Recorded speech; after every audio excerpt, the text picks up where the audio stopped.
¿Acaso la OTAN está perdiendo la guerra?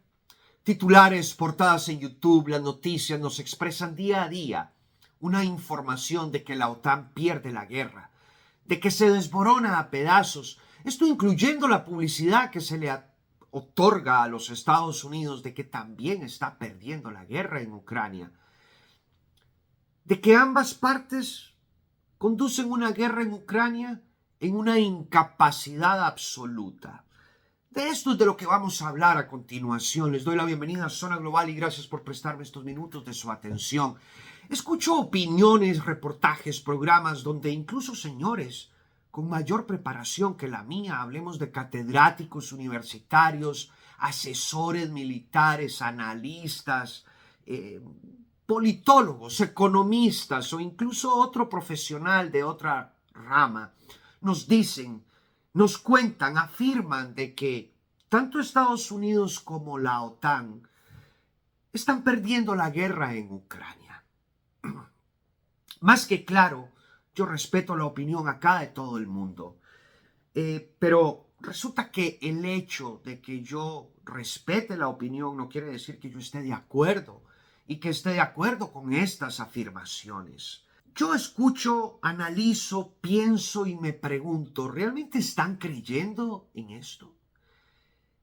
Muchas veces tengo que escuchar 2 veces la noticia porque realmente no la capitalizo. Y muchas veces tengo que devolverme a leer el contenido, a releer lo que estoy leyendo, porque se convierte en un verdadero disparate. Pero no se vayan, los invito a que me acompañen y me tengan paciencia y que ustedes mismos valoren los hechos. Esto mandatoriamente nos conduce a generar varias preguntas. La primera, ¿acaso la OTAN o Estados Unidos están en guerra con Rusia? ¿En qué momento, cuándo, dónde Rusia está en guerra contra la OTAN o contra Estados Unidos?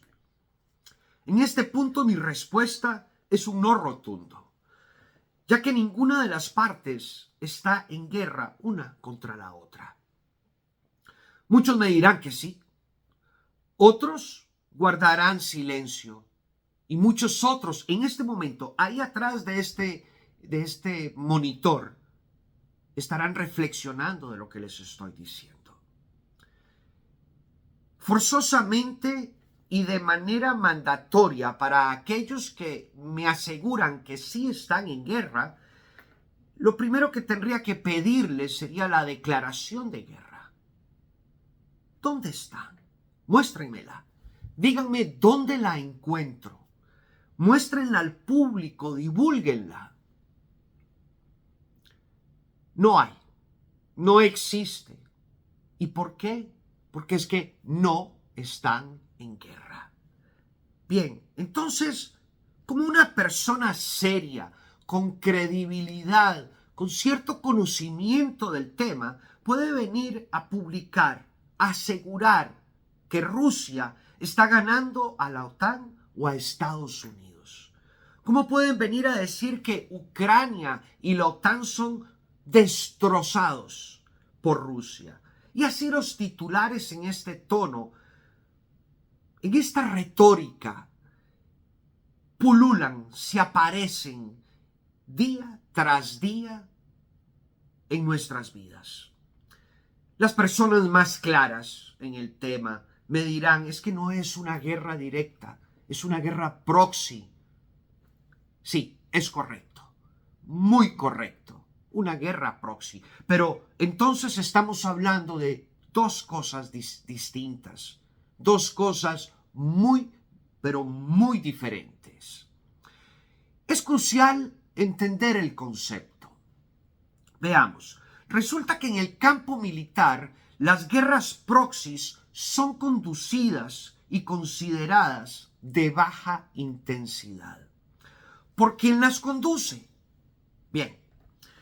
¿Y por qué de baja intensidad? Porque son conducidas normalmente por guerrillas, separatistas incluso grupos terroristas, partisanos o bien otro país. En este caso aplicaría a Ucrania. ¿Y por qué de baja intensidad? Voy aquí a abrir un paréntesis para ustedes. Hace unos 20 o 30 años atrás el término proxy no se escuchaba, ¿saben?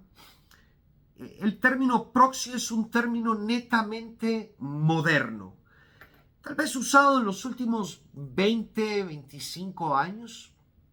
En sí es un término moderno, pero se consideran de baja intensidad precisamente por eso, porque son conducidas por una guerrilla o por un grupo separatista o por un grupo nacionalista que tienen intereses propios, que se diluyen tal vez dentro de sus intereses y no los intereses de aquellos que lo están apoyando. Entonces no se puede conducir una guerra de alto nivel y alta intensidad a donde los intereses de estas terceras partes están involucrados. Por eso es una guerra de baja intensidad. De hecho, fíjense, hace 20 o 30 años atrás el término proxy no era usado. Se utilizaba en menor medida, digámoslo así, guerras delegadas. Pero el término proxy es moderno. No es un choque directo ejercido de un país a país o de una potencia a otra potencia. Acá surge una dicotomía, ¿saben? Y una dicotomía importante de entender o bien de analizar. Fíjense, ya hace unos meses atrás el general Milley, quien era el jefe del ejército norteamericano, así como otros generales, como personas militares, analistas, ¿no? Aseguran en sus declaraciones hechas de que desde la Segunda Guerra Mundial no existía una guerra de esta intensidad. Y con estas características, yo me sumo obviamente a esta opinión. Estoy muy de acuerdo que desde la Segunda Guerra Mundial no existía una guerra de esta intensidad. Aquí vendríamos a entender este concepto de dicotomía como una guerra proxy es considerada de baja intensidad, donde a su vez estos grandes personajes, estos grandes profesionales, estos grandes entendidos del tema nos dicen que desde la Segunda Guerra Mundial no hay una guerra de esta intensidad. Bueno, aquí básicamente yo daría 4 puntos importantes a tener en cuenta. Primero, los intereses económicos dentro de Ucrania y a su vez los intereses económicos externos del mundo nos jalan a esta intensidad, nos proyectan a esta intensidad. Claro está, el segundo punto sería el posicionamiento geográfico de las dos superpotencias. El tercer punto a analizar o a contemplar sería el armamento moderno, tanto ofensivo como defensivo, que se usa hoy día. Hoy día las armas son mucho más mortíferas y a su vez eficaces y precisas en comparación al armamento utilizado durante la Segunda Guerra Mundial. Y el cuarto punto a contemplar acá son los intereses político-económicos de las élites. Por lo menos yo lo analizaría de esta manera. Esta dicotomía, esta contradicción nos llevaría a que a pesar del nivel de impacto y de intensidad, ese nivel de combate dentro del campo militar, no deja de ser una guerra proxy por parte de Estados Unidos y por parte de la OTAN. Pero no sería la primera vez en que Estados Unidos y Rusia, en aquellos años con la investidura o el nombre de la Unión Rusa Socialista Soviética, se enfrentan en distintos escenarios a nivel mundial, compitiendo por esferas de influencia, conduciendo una guerra proxy, conflictos que ocurrían con destrucción, muerte, fiereza, crudeza de guerra y con otros patrones ideológicos atrás, claro está, muy distintos unos de los otros, a través de otros actores. Muchos de nosotros lo vivimos y lo experimentamos. Yo diría, a lo largo de los últimos 60 años vimos esta situación desarrollarse. Eso lo llamaríamos, o fueron, las guerras calientes dentro de la Guerra Fría. Bien, ejemplos hay muchos, señores. Tendríamos Angola, donde Rusia apoyaba a la FAPLA y Estados Unidos apoyaba a la UNITA. Vendría también a considerarse la invasión rusa a Afganistán cuando Estados Unidos toma partida y apoya a los mujahidines. Vietnam consideraríamos una guerra proxy también de una forma indirecta. Estados Unidos apoyaba al sur, pero el Vietcong, Vietnam del Norte, era apoyado por Rusia y por China. Se sumaría a estos ejemplos Somalia, Etiopía, Ruanda, Nicaragua. Y a lo largo del tiempo y un poco más moderno tendríamos que contemplar Siria o Yemen.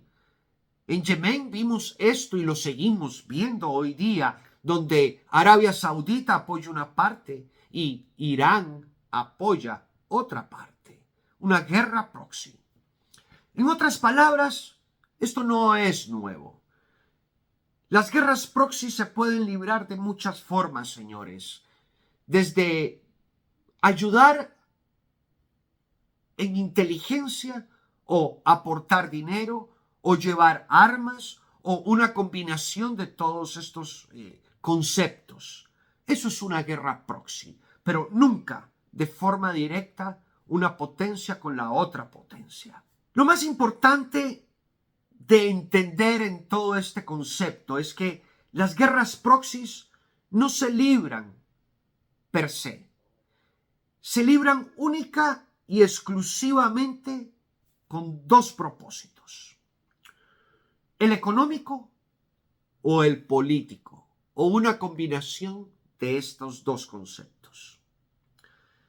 Las guerras proxies no se realizan ni se conducen para ganar ninguna guerra. Entendido esto, y regresando al principio del programa, entonces, ¿cómo puede Rusia estar ganándole la guerra a Estados Unidos o viceversa? Porque es que también aparecen titulares de que Ucrania acaba con la mitad del ejército ruso en segundos, ¿no?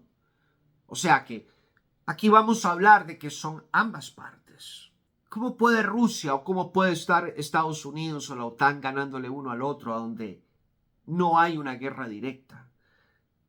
¿Cómo puede destruirse algo que no está presente? ¿Cómo puede ser derrotado un país si no está involucrado siquiera? Miren cómo esta retórica es falsa, esta retórica es engañosa. Fíjense, ¿cómo puede Rusia superar a la OTAN con maniobras? ¿O cómo puede la OTAN estar preparando un ataque en masa? Resulta que habría que entender qué es la OTAN. Y entonces resulta dentro de todo este ejercicio que la OTAN no tiene tropas propias. Interesante, ¿no? Más aún, ¿qué es la OTAN? Nos preguntaríamos. La OTAN básicamente son tres conceptos, señores. Uno, mando y control. El segundo, una estandarización de concepto.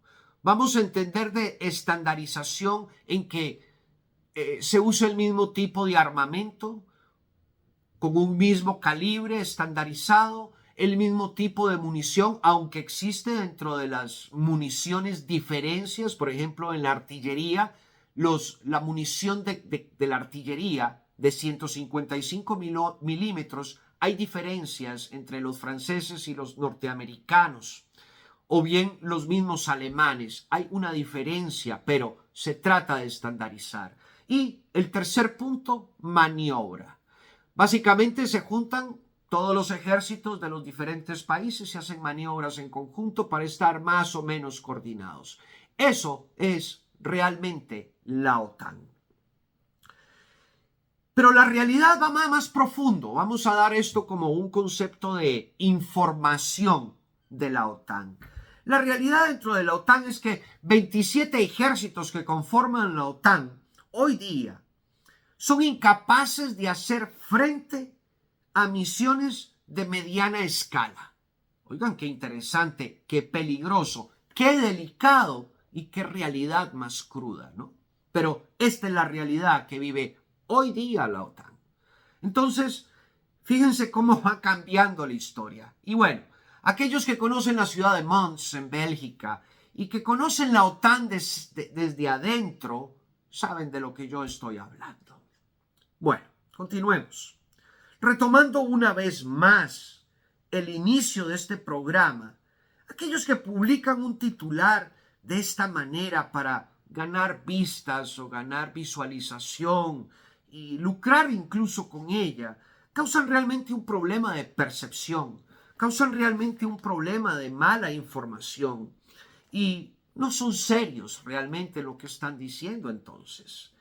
El problema es aún más profundo, señores, mucho más profundo. Y antes de irme, se las voy a dejar a ustedes en las manos. En nuestras sociedades nos llama más la atención el morbo, lo efímero, lo vano, que las realidades que nos rodean de forma directa. Espero les haya gustado el programa de hoy. Espero les sirva de información y estamos conectados. Nos vemos para la próxima.